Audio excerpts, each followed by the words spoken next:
All right, guys, welcome back to another election edition of Meet Victoria with Caleb Shaw. We are also broadcasting this on Lone Star News Network. That's our new news network that we're excited for. It's not going to be everyday news, everyday reporting, but important things for local stuff, state stuff, federal stuff. If it's important and it needs to be covered, we'll get it to you. So if you haven't liked that page, make sure you do it. The reason we are here, if you haven't figured it out by all the interviews already, is we have a city council and a mayoral race coming up. Election day is July 3rd. Early voting starts June 16th through the 29th. And today we have one of our 5 City Council District 3 candidates that's in today, and we're very happy to have them. And so, sir, first and foremost, thank you for joining me. And if you wouldn't mind, please introduce yourself and tell everybody a little bit about why you decided to run for City Council. First of all, Caleb, I'd like to say thank you for inviting me to the show, and it's a great honor. I appreciate it. So my name is Lee Cantu. I grew up actually in Bloomington, Texas, and about 19 years ago, I decided to move to Victoria, and that's where I met my wife. And ever since then, I've settled here and really enjoy Victoria. I think if you ask anybody in this county or this area, Victoria, to me, I thought I never would live here, but after moving here, it is a heartwarming, welcoming atmosphere. I mean, you can go downtown, you can go north side of town. It doesn't matter where you go, you're welcomed anywhere you go. It's very appreciative. It's a good point. It's a good point. What do you see, or before I even ask you that, is that why you decided to run? What made you toss your hat in the ring and say, you know, I'm enjoying Victoria, it's going so nice, let me jump in and go serve on City Council and get into this rodeo? What made you decide to do that? Well, it's many years of volunteering. I learned that from my dad. My dad used to volunteer a lot. And so when I was in Bloomington, I volunteered with the Bloomington Volunteer Fire EMS, and also at the plants when I worked, I was part of the emergency brigade as a medic. And that grew with me, and I think one of the, even as growing up as a kid, I was on one of Joe Wyatt's campaign flyers, and so I've always had a little interest in local government politics. But I think one of my biggest aha moments was in '98 during the flood. Mm-hmm. I was part of a water rescue team here in Victoria. And I think that gave me a great appreciation of what the city has done, and as far as emergency preparedness and trying to get everybody evacuated and making sure that we have everything that we need here in Victoria. And we had a lot of resources that were available to us, but seeing Victoria in a despair, and very humbling to see people on that side of town, and that made me think about that I really want to do something. That time wasn't that was back in '98. My kids are grown up. I still have a couple kids at the house, but I think it's time for me to give back, and that's why I threw my hat in the race. Gotcha. Well, that's a great answer. What do you see as the role of a city council member? What is the role that they play? Well, the role of a city council member is a voice.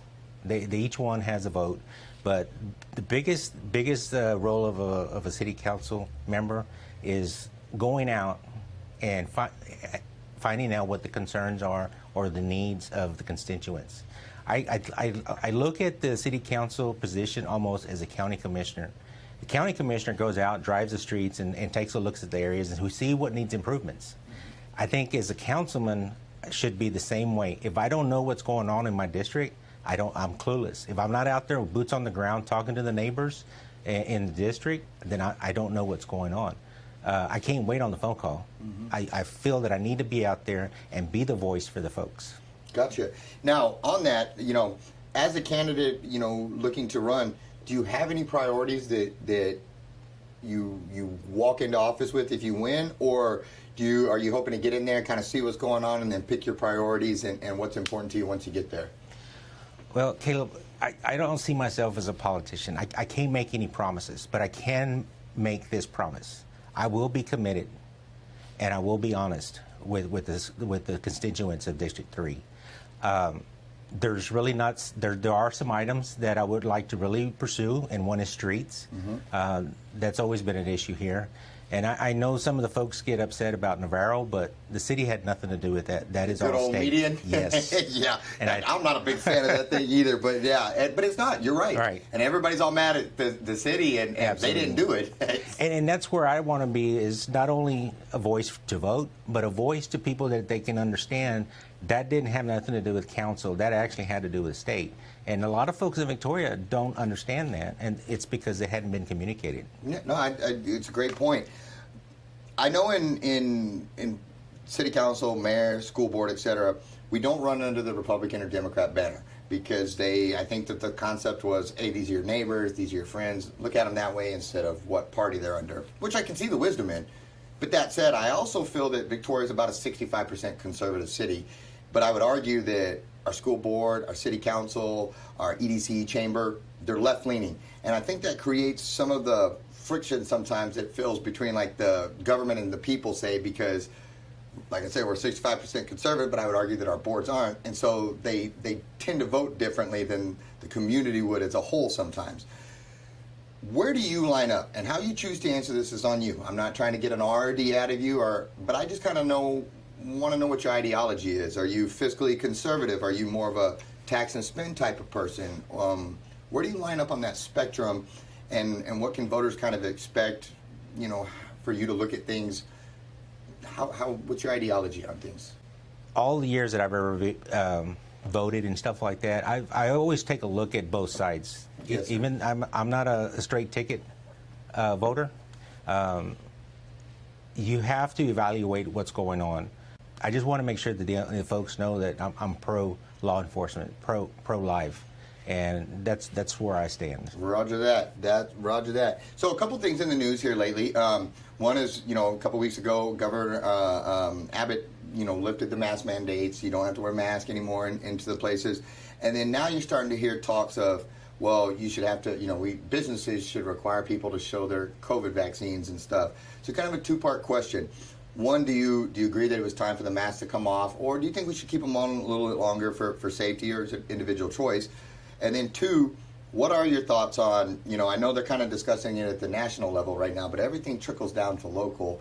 And I don't think it'll be too long before they're trying to put heat on businesses to ask for COVID vaccine passports. What are your thoughts on those two things, mask and then vaccine passports, or having to show them? Well, I think that can be opinionated sometimes, but as far as where I stand, where I work, I have to wear a mask in the building. And so I follow the rules, and but as far as it being opinionated, I think the governor, I agree with Governor Abbott. It's lifting that, and it's every business's choice what they want to do. I understand that. I totally get that. Now, when you get into the vaccine with HIPAA rules, you can't actually ask somebody, are you vaccinated? That is totally against HIPAA, and hopefully our industry doesn't go to that. Just be mindful of the laws. Yes, sir. Yes, sir. No, good answer. So something else that's going on right now that's consuming a lot of time with town halls, et cetera, is illegal border crossings, and the border just kind of being overrun right now. And then also we're starting to see weekly, if not daily, illegal alien bailouts, stuff like that. It's stretching our law enforcement thin. It's kind of a ripple effect. It's burning through our resources. It's burning through our manpower. It's just causing concern, and people are scared, and what is going on, but at the same time they feel frustrated because if you ask the Biden administration, there isn't a problem, and just nothing to see here. Where do you line up? Do we have border issues? Are they affecting us? Or as President Biden's, right now that we're working on things, but there's not a problem at the border. Where do you line up on that spectrum? Do you think we have border issues? And if so, what do we do about them, or how do we support our law enforcement? I have to agree. We do have border issue problems, and that is no secret. We're starting to see it in Victoria County. I know Goliad County has been seeing an enormous amount of arrests and chases and stuff like that. That's one thing that I don't know exactly yet. I'll be honest with you, if how City Council can get involved in that. But I would love to see if there is opportunity, if elected, to how do we help our law enforcement, local and county, to assist them in the crisis that we have now. I'm hoping it's going to get better soon, but I'm not sure. Yes, sir. Yes, sir. So the next question I have for you, I want to be very clear to you up front that I know that you aren't on council yet. So I know that you are not sitting there with all the reports, all the data, everything right here in front of you.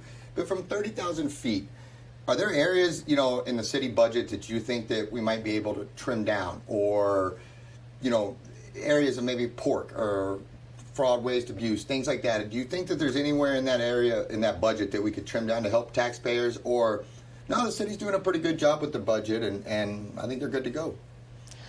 Well, my past experience, I actually worked for the city for almost 5 years back in 2004 to 2009. And I used to have to maintain the budget for my department. There really is no fat in the budget. Back then, I've looked at it here recently, but I'm not a deep dive. Right. Yes, sir.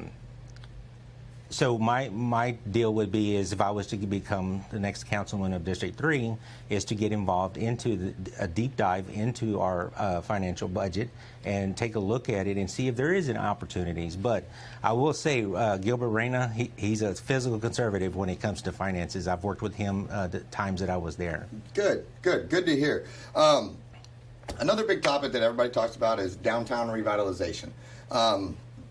And I've said it in every interview, and I will say it again. I wish them nothing but the best. I've met some incredible downtown people. There's some incredible businesses down there. I love Vela Farms. I just name them. I love them.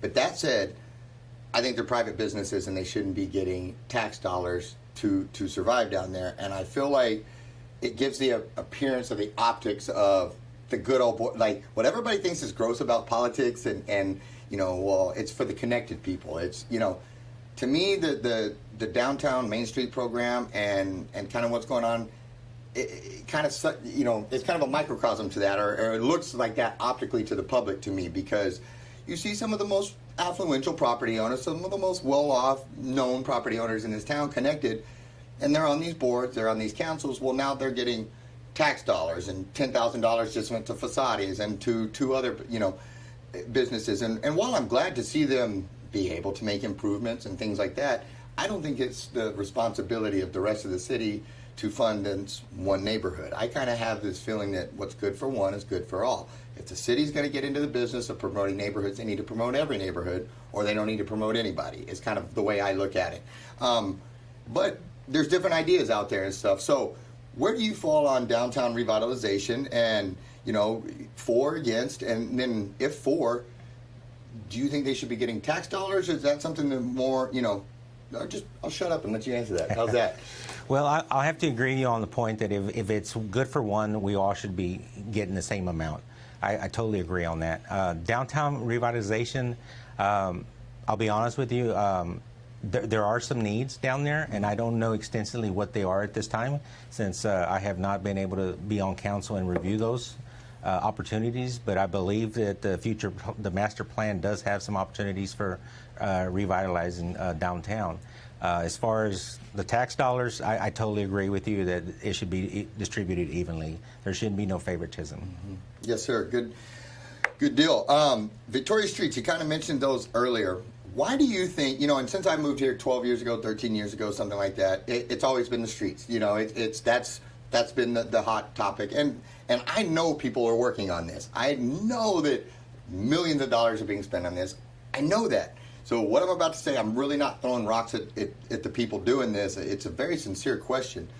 Why do we not feel that progress, though? Why, and I understand, I'm not trash talking them, but why is it that we can't seem to get these streets under control, and why does it feel like we're always behind the curve instead of ever kind of rounding around and making any progress, do you think? I feel the same frustration you do, because I drive a one-ton dually, and going down these roads, it can jar me around pretty good, some of them.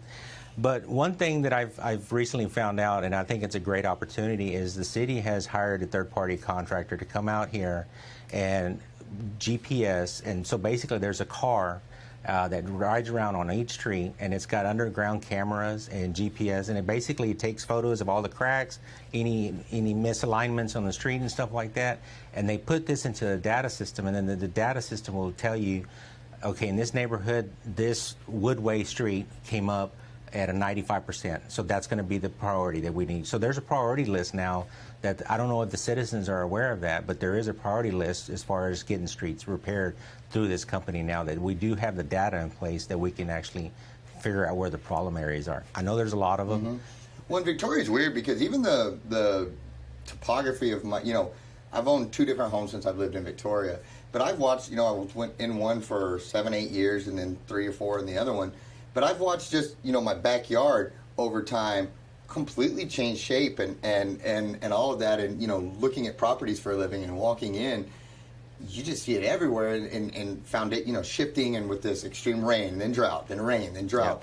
Yep. It beats up house foundation. So I understand to a degree why it gets the roads the way it does. I don't understand construction, but I can see why the roads are jacked up all the time. But it's still frustrating when you drive around there. And like I said, I know people are working on this, so I'm not trying to just trash talk them. I just sincerely don't know what the answer is to try to get out in front of it and ever make any ground up, Next question I have for you, my friend, is a consumption tax versus property taxes. And kind of where I stand on this is, I'll just throw it out there. Taxation is theft to me. I don't like it. I don't like if a property owner pays for their home that they never truly own it, that they're basically renting it from the government. And let's say I'm elderly and I break my hip or I do something and I can't pay, I run out of money and I can't pay those taxes. Well, under threat of force, somebody will show up and take my home, and I don't think that's American. So I could hold my nose and I could stomach something like a consumption tax. Now I understand that this is at the bottom of a mountain that would have to be climbed, and there's still a lot of discussion and talk, but the thing I like about it is everybody is paying. First and foremost, your property is not at risk, and if you decide not to spend something that day, your money stays in your pocket. But if you go out and buy something, if I go out and buy something, if the local drug dealer goes out and buys something, we all pay a consumption tax, so we're all paying. I hear the argument, well, we're all paying anyway. Renters, they pay the taxes for the landlord. Well, I would argue, no, they don't. That's lost profit for the landlord.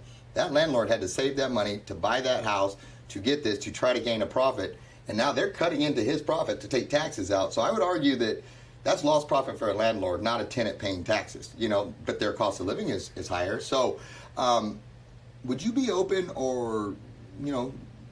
would you be open to the idea of a consumption tax or exploring it or looking as a way to relieve property owners of that burden on their back of property taxes? Well, like earlier I said, I was a physical conservative, but I'm always open to listen to opportunities. I've heard through over the years that a consumption tax can be good and can be bad. I think during the COVID time that would have been bad for us because basically nobody was getting out of the house, nobody's spending. And of course, your property tax, the appraisal district is what sets those, and it's kind of hard to really make a change and try to. And I want to be the voice, and I want to be able to hear, but I believe that there's only one representative from the council that sits on the appraisal district.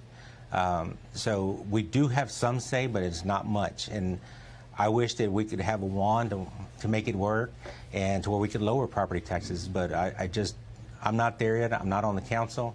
And if I do get elected, I will, like I said, I'll be honest and committed to do the best as I can to try to change something. But I can't promise you that I can change property taxes. Understood. No, and like I said, I don't think it's something that anybody could. Yeah, I do. Let's do it right now. Yeah. I don't think it's that at all. I think it'll take a coalition. I think it'll take, an entire city. Everybody deciding we want this change. But I just wanted to plant the seed and see it. And I'm just starting to feel the momentum of a consumption tax gaining steam because property owners are just getting killed. They're getting killed. And then now right now residential prices are through the roof on the assessed values with the CAD, but commercial has kind of been historically low, and the emphasis now I hear is to get commercial values raised also. Well, at first glance, the argument is, well, that narrows it, that evens it out for the residential. But I started thinking about it, I'm like, who does that really help? Because at this side, the residential side's already overtaxed and this side is low. Well then, okay, so we raise this. So now the government, all the taxing entities are getting way more money off to this side too. Well, who owns this side?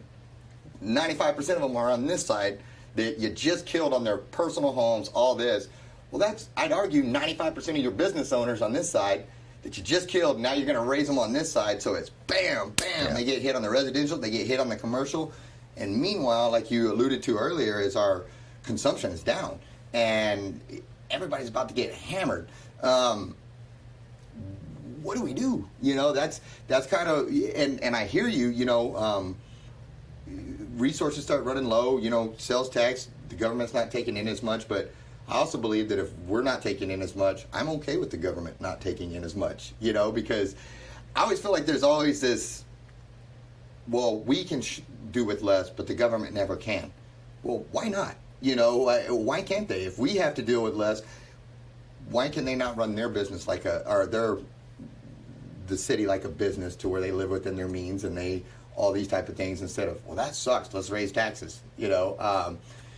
That was a really long question. What do you think is the answer to try to help people out on values and assess values? You know, do we look at getting away from taxes? Do we look at lowering values? Do we look at tax abatements? What do we do to bring some relief to people that are just getting hammered? Well, to be honest with you, I really don't have the magical answer to that. Because I'm Me either. I would tell you instead of ask you. So I don't have it either. I'm just asking. Because I'm in the same boat. Our appraisal of the house, you know, it's gone up, and I don't believe it's at that cost. Mm-hmm. It's just it's a difficult time, and like you said earlier, the housing market is skyrocketed, and that's because, you know, we're not building houses, mm-hmm. so they're looking for what's on the market already. Because the materials is skyrocketed. It's unbelievable. Went to the market this weekend to buy a pork slab ribs. Well, normally they're $8-9 a piece. They were $19 a piece. So not sure yet how that's going to work out. No, I hear you on that one. So my last question for you is, you know, I want to stress that I understand that quality of life is important, and having fun and people enjoying their city is important. But that said, I'm kind of an old school guy. Like, I think that taxes should be used for roads, security, and bridges. You know, like that those things. I don't think Boot Fest, for example, like the city should be in the fun business. Especially not if they're losing money.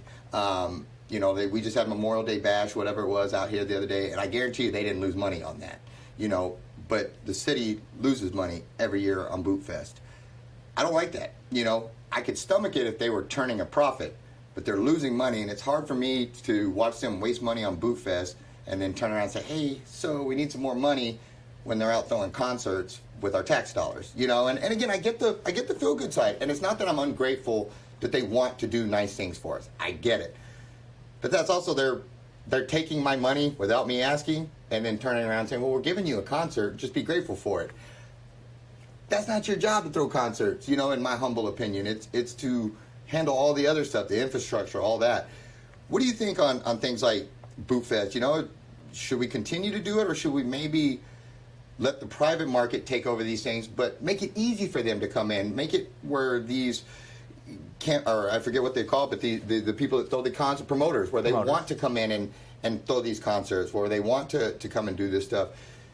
Should we maybe just make that easier for them to do versus the city doing it itself, or is it okay with the city doing it? What's your thoughts on that one? Well, honestly, I haven't looked at the finances as far as the Boot Fest. If it's been, I'm taking what you say that it's been in the negative. Mm-hmm. But without seeing that data, it's hard for me to give you an answer on that.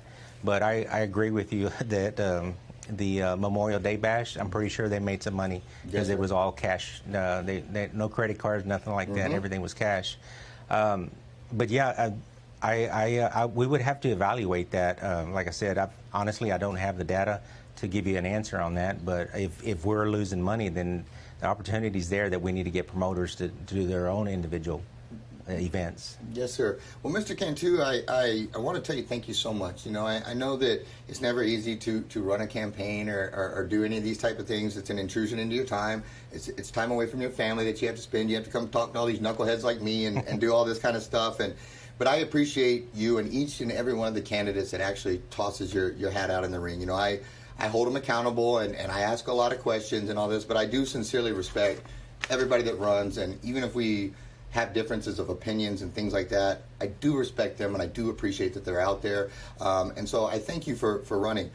For those that want to find your campaign, if they want to look you up, how can they? What's your information? How can they get in touch with you? Well, you can look on my Facebook page, Lee for District 3.